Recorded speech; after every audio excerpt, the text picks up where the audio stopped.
জানি আজকে ঝুড়িটা অনেক ছোট এনেছি কারণ হারভেস্টিংয়ের জন্য বেশি কিছু আজকে নেই, কিন্তু যাই আছে খুবই স্পেশাল।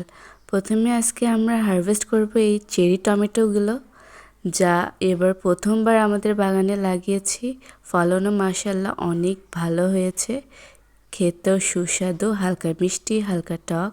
অপেক্ষা করুন, হারভেস্টিং এখানেই শেষ নয়, এখনও আরও কিছু স্পেশাল আছে হারভেস্টিং করার জন্য।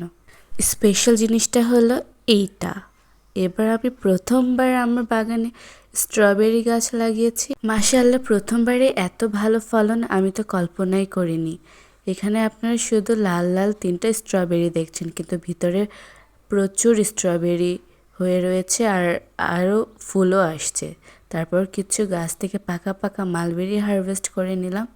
মালবেরি এবার প্রচুর হারভেস্ট করেছি। এই তো আমাদের হারভেস্টিংটা কমপ্লিট, আর আজকে আমার ঝুড়িটা একদম লাল টুকটুকে হয়ে গিয়েছে।